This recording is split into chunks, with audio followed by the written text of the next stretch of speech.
Good morning, everyone. I have been seeing a lot of questions and speculation on if the Oro Grande Basin has been sold, and if it's not been sold, how long does this transition take?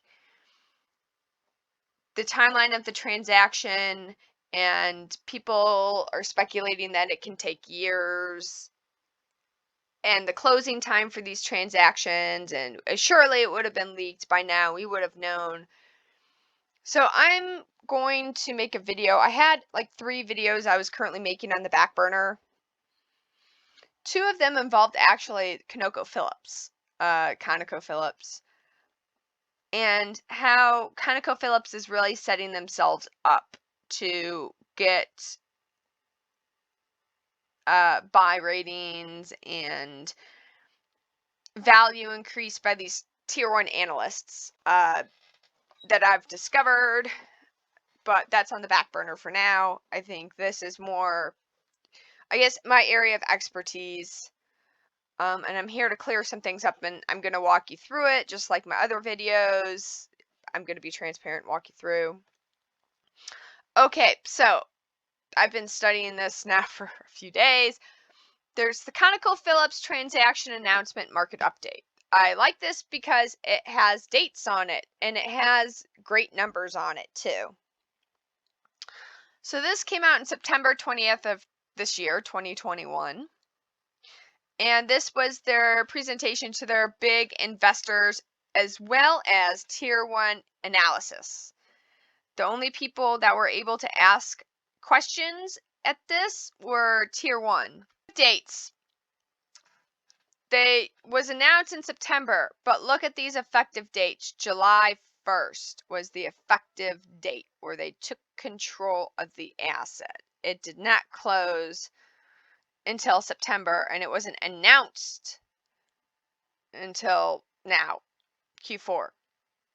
It could have been the end of their Q3, but it wasn't announced until 2.5 months later, over 2.5 months. The effective date was July 1st, okay? We did not know about this until September.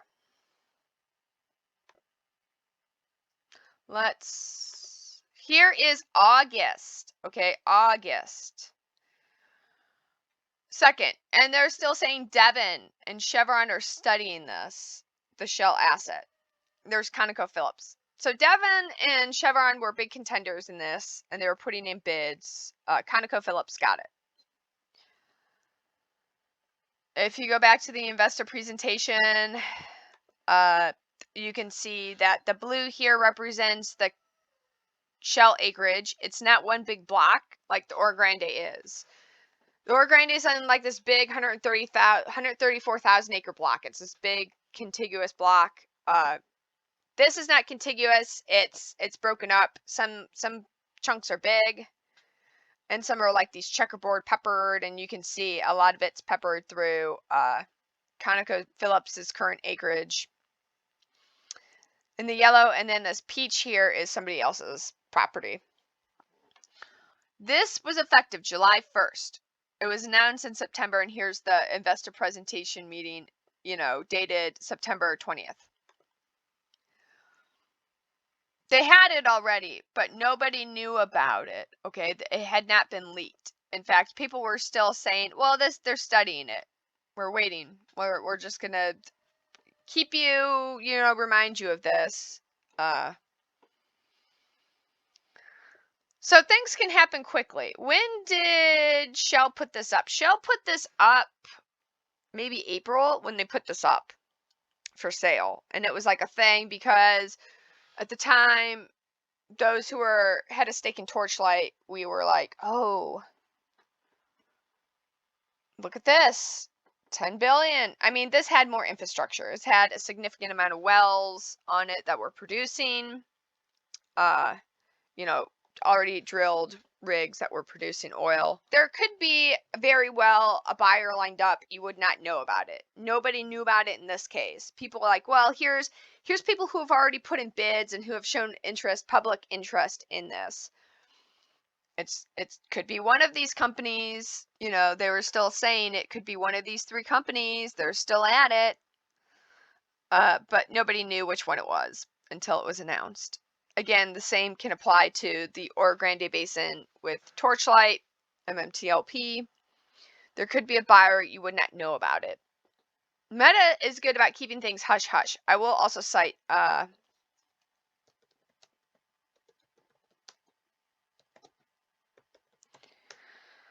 this took people out by left field, so everybody was still speculating at the time about Tesla and, oh, Meta is going to work with Tesla. Again, we're speculating. People are speculating again with Facebook. They did it with Samsung, and then this popped. In closing, there could be a buyer lined up. I don't know who. Nobody knows at this point outside of the immediate parties involved in this transaction. Nobody knew for Shell, and that's what I'm citing for Shell. Nobody knew for at least 6 weeks who bought the property. And after offer was accepted and made, and Conoco Phillips had taken control of the Shell assets in July,